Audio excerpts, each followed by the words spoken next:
Graça e paz, amados, mais uma vez estamos de volta com o Manar Podcast. E eu quero fazer uma pergunta para iniciar o nosso Manar deste dia.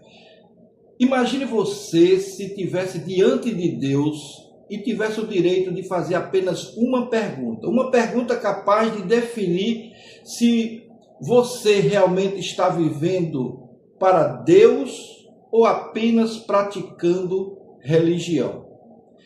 Esse é o tema que nós vamos trabalhar no podcast de hoje. Eu sou o pastor Israel, pastor presbiteriano, e esse é mais um Manar Podcast.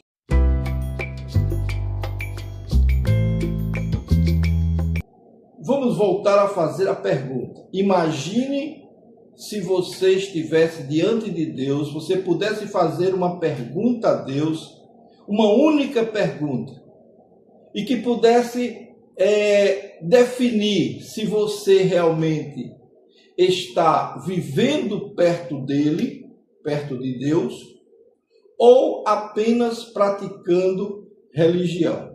O Salmo 115, o salmista Davi faz exatamente essa pergunta que atravessa os séculos. Ele começa perguntando no versículo 1 do capítulo 15: Quem, Senhor, habitará no teu tabernáculo? Quem há de morar no teu santo monte? Essa pergunta suscita de Deus uma resposta surpreendente, porque ele não fala de denominação ou de denominações, ele não fala de religião, nem de posições dentro da igreja, ou de conhecimento bíblico. Ele fala de caráter. E hoje nós vamos descobrir 10 marcas espirituais que revelam quem realmente vive na presença de Deus. E no final, você vai perceber algo profundo. Talvez essa seja uma das mensagens mais confrontadoras de toda a Bíblia. Então, vejamos esse ponto que é importante para que nós nos apercebamos dessa realidade. O salmista Davi, ele foi um homem segundo o coração de Deus, e desde o início da sua história, ele tem mostrado submissão a Deus e a sua palavra. E desde o início da história bíblica, a presença de Deus é descrita como algo santo, algo puro, algo glorioso. E quando o homem pecou, ele foi expulso dessa presença divina, ele deixou o Éden e ele passou a viver sem a comunhão com Deus. Agora, após a queda, houve separação entre o homem e Deus. Por isso, ao longo das Escrituras, surge constantemente a mesma pergunta: quem pode aproximar-se de Deus? Quem pode aproximar-se de Deus? Quem pode permanecer na sua presença? Quem pode viver em comunhão com o Santo? O salmista Davi levanta exatamente essa questão no início do Salmo 15. Senhor, quem habitará no teu tabernáculo? Quem morará no teu santo monte? Essa não é uma pergunta geográfica. Ela não é sobre onde morar. É sobre como viver. É sobre essa questão de estarmos diante de um Deus santo. O Salmo não fala de rituais, não fala de sacrifício, não fala de religiosidade, não fala de religiosidade externa, não fala de status espiritual, ele fala de caráter. E esse salmo nos ensina que Deus está muito mais interessado em quem somos do que naquilo que apresentamos ser. Então, hoje vamos aprender esses passos que são importantes e eu quero destacar os 3 principais. A pergunta sobre quem pode habitar com Deus, o caráter de quem vive na presença de Deus e a promessa para quem vive dessa forma. A pergunta espiritual mais importante que o Salmo começa com 2 perguntas profundas. Senhor, quem habitará no teu tabernáculo? Quem há de morar no teu santo monte? Aqui aparecem 2 imagens, tabernáculo e Monte Santo. O tabernáculo era o lugar da presença de Deus com o povo de Israel, lá no deserto. E o Monte Santo aponta para o lugar da habitação divina. Em outras palavras, a pergunta é: quem pode viver perto de Deus? E essa pergunta aparece em vários lugares da Bíblia. Em Salmo 24, 3, nós lemos o seguinte: quem subirá ao monte do Senhor? Quem há de permanecer no seu santo lugar? Também encontramos essa ideia em Isaías 23, no versículo 33, versículo 14, quando ele faz a mesma pergunta: quem pode se aproximar de um Deus absolutamente santo? E essa pergunta é importante porque muitas pessoas pensam que frequentar a igreja resolve todos os seus problemas, que conhecer teologia resolve os seus problemas, que ter uma posição religiosa dentro da comunidade resolve os seus problemas, que fazer obras resolve os seus problemas. Mas Deus não mede espiritualidade pela aparência religiosa. Ele mede pelo caráter do adorador. Por isso o Salmo não responde sacerdote, não responde que é o levita, não responde que é o rei, não responde que é o profeta. Ele responde com qualidades morais. E essas qualidades, amados, precisamos entender que o texto que o salmista nos revela, principalmente no versículo 2, ele começa a responder a essa pergunta e ele descreve 10 características espirituais. Veja, a primeira, aquele que tem uma vida íntegra. Veja só, o que vive com integridade. O que vive em integridade significa que ele é inteiro, ele é totalmente doado a Deus. É a pessoa íntegra, é a mesma pessoa na igreja, em casa, na rua, nos seus negócios, no seu trabalho, quando ninguém está olhando, ele é a mesma pessoa, ele é íntegro. Deus não se impressiona com a aparência espiritual. Deus sonda o coração. Então, foi exatamente isso que Deus disse em 1 Samuel, capítulo 16, versículo 7. O homem vê o exterior, porém o Senhor vê o coração. Ora, a integridade é viver sem máscara, é viver sem nenhum subterfúgio que possa fazer com que a gente se pareça mais santo do que é.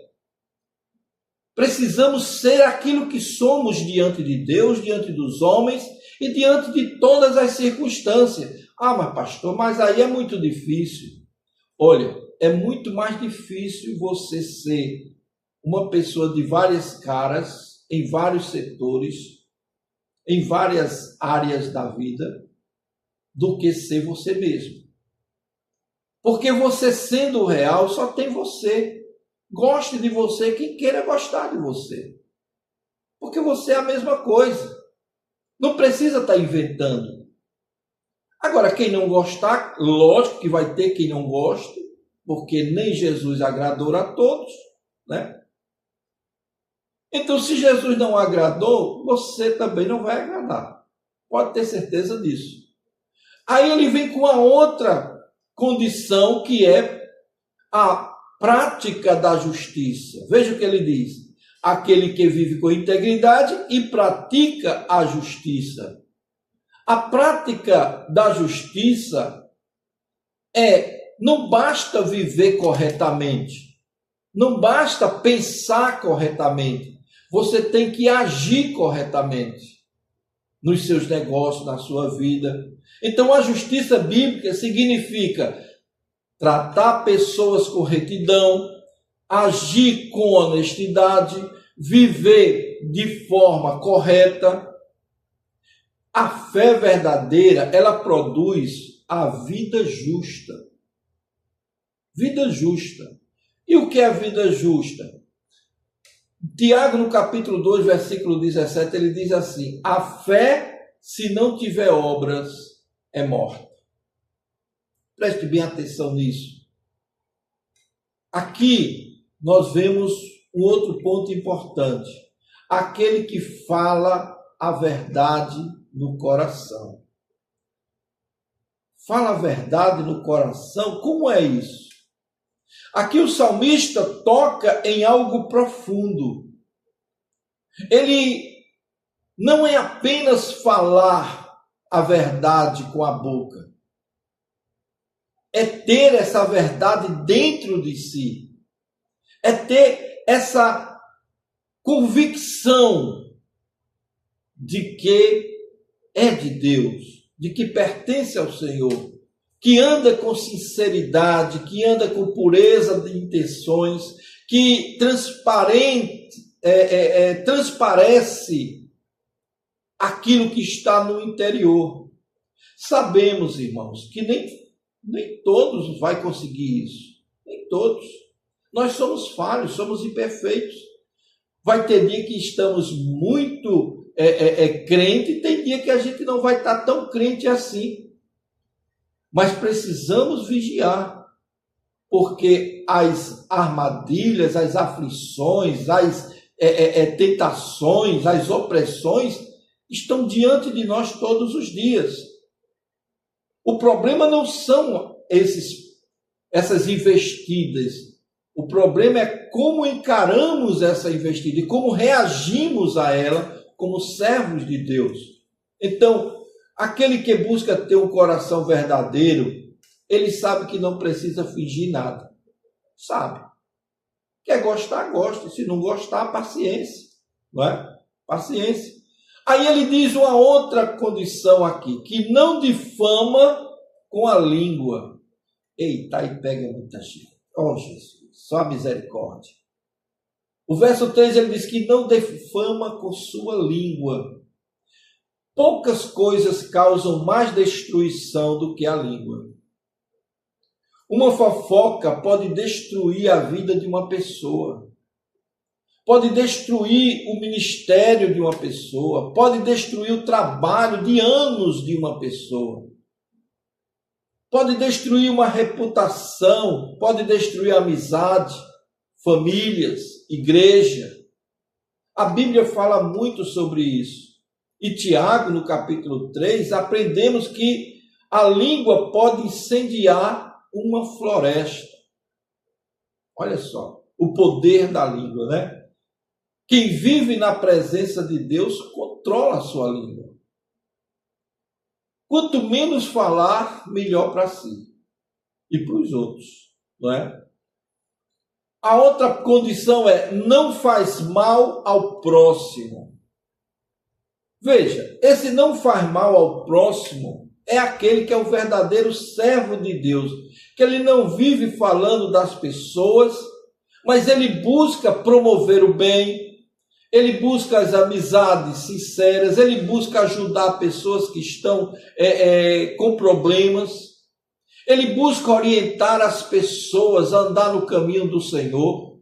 Nós todos temos defeitos, mas procuramos o máximo minimizar esses defeitos com uma atitude sincera diante de Deus. Somos perfeitos? Não. Não somos.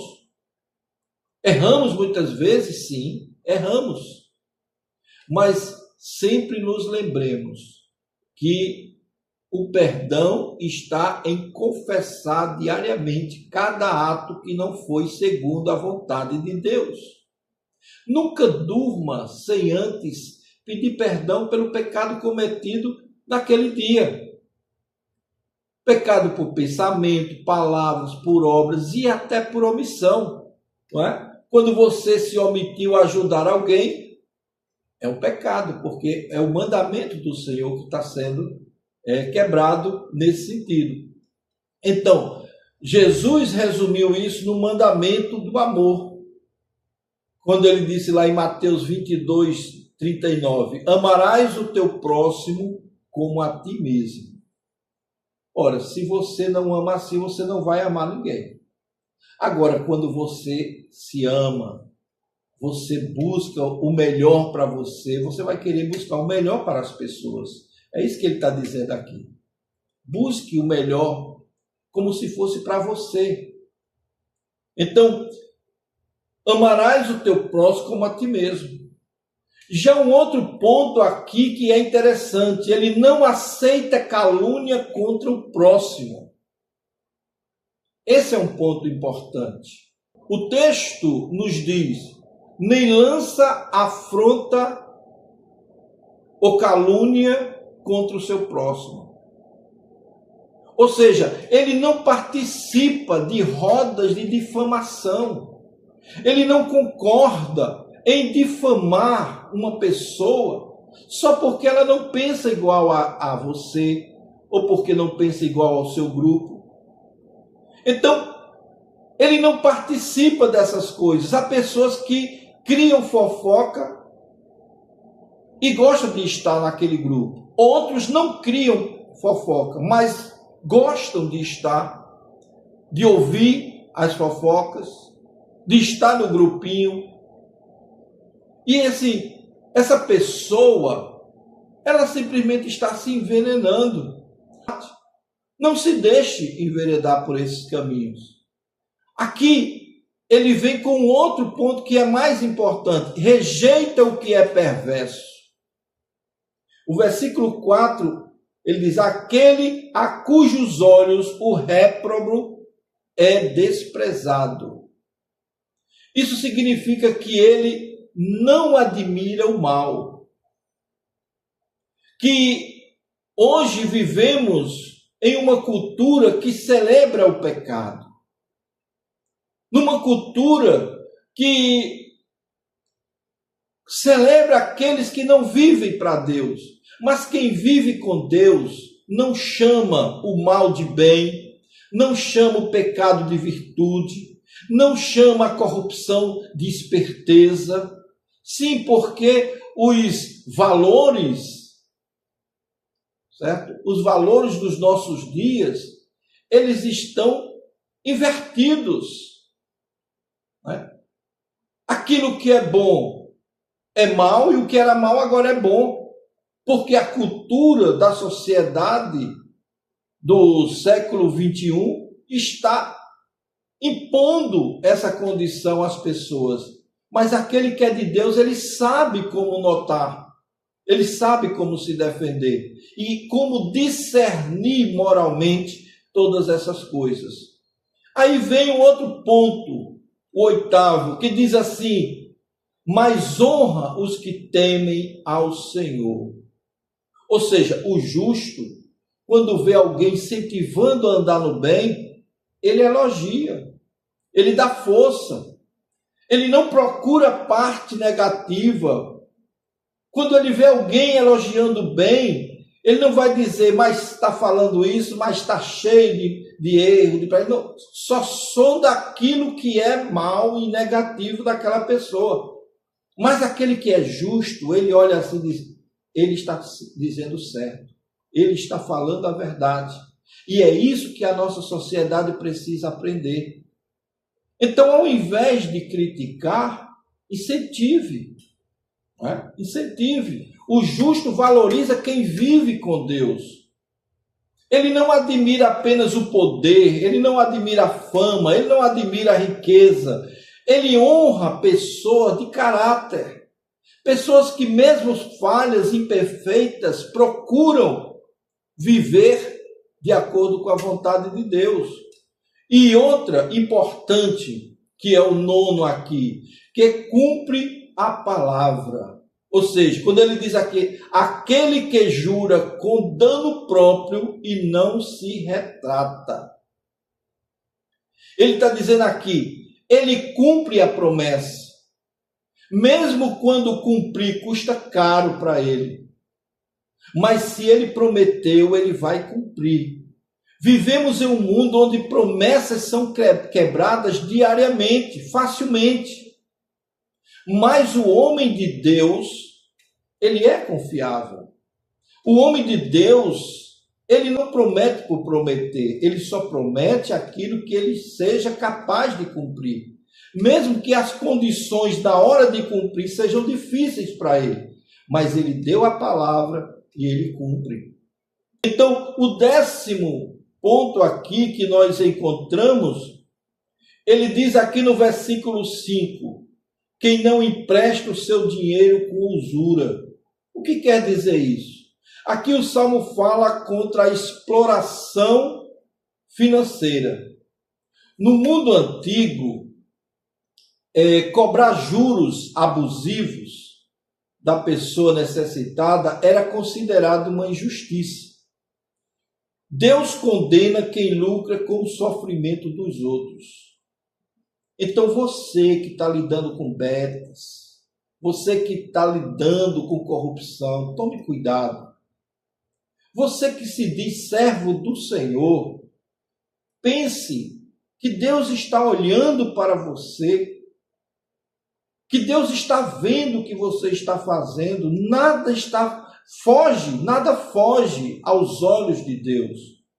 Então, Deus condena quem lucra com o sofrimento dos outros. O 11 aqui é que ele diz, não aceita suborno, que está ligado ao outro, né? Nem aceita suborno contra o inocente. Suborno, ele destrói. Suborno, ele destrói a justiça, ele destrói a verdade, ele destrói instituições. Quem vive na presença de Deus não vende sua consciência. Não vende. Ele é fiel. Ele é fiel. Então a promessa final, que o Salmo termina com uma promessa poderosa, quando ele diz, quem assim procede, jamais será abalado. Observe, não diz que essa presença, que essa pessoa nunca terá problema. Não. Ele não diz que ela nunca terá problema, nunca terá dificuldade.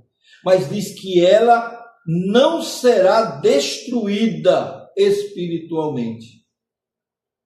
Então, nós que somos pessoas que nos declaramos sermos de Deus, nós sempre procuramos fazer aquilo que a palavra de Deus determina. É fácil? De jeito nenhum. Porque nós militamos contra o mundo. O mundo milita contra nós. Mas aquele que serve ao Senhor, ele não diz aqui que vai viver sem problema. Não. Quem vive com Deus, ele tem a segurança, tem a estabilidade espiritual, tem a firmeza moral, tem a paz interior. mesmo diante dos problemas e das lutas. Jesus ensinou algo semelhante lá em Mateus capítulo 7, versículo 24, quando ele disse assim: todo aquele que ouve as minhas palavras e as pratica, será comparado ao homem prudente que edificou sua casa sobre a rocha. A vida pode trazer ventos, pode trazer tempestade, pode trazer crise, pode trazer perseguições, mas quem vive segundo o caminho de Deus permanece firme. A conclusão desse evangelho é maravilhosa. Quando olhamos para esse salmo, surge uma pergunta honesta: quem consegue viver assim perfeitamente? Se formos sinceros, perceberemos que todos falhamos, todos. Já falhamos na palavra, já falhamos nas atitudes, já falhamos na integridade. Então surge a grande revelação do Evangelho. O único que viveu perfeitamente o Salmo 15 foi Jesus. Foi o Senhor Jesus Cristo. Jesus Cristo viveu perfeita integridade, perfeita justiça, perfeita verdade, perfeito amor, e ele é o verdadeiro justo. E por meio dele somos reconciliados com Deus. Como diz 2 Coríntios capítulo 5, 21. Aquele que não conheceu o pecado, Deus o fez pecado por nós, para que nele fôssemos feitos justiça de Deus. Em Cristo somos perdoados, somos transformados e capacitados para vivermos uma vida santa. Salmo 15 nos confronta com 3 perguntas importantes. Minha fé é apenas religiosa ou transforma o meu caráter? Minha vida privada reflete a presença de Deus? Minhas palavras e atitudes revelam alguém que vive perto de Deus?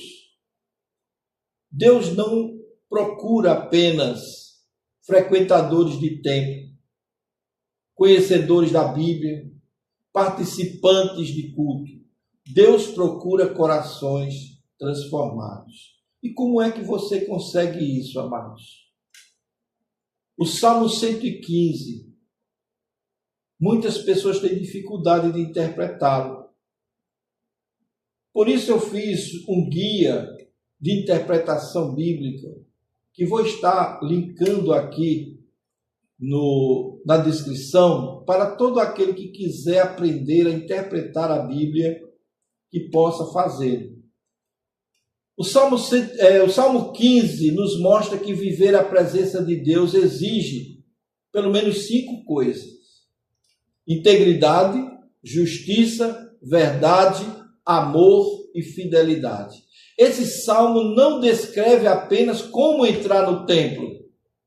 Ele descreve como viver com Deus todos os dias. E a promessa final é gloriosa. Quem assim procede jamais será abalado. Quem vive com Deus pode enfrentar crises, lutas, perseguições, mas permanece firme. Permanece firme porque na sua vida está construída sobre a rocha, que é Jesus. E o Senhor nos ajude sempre a andar nesse caminho, certo?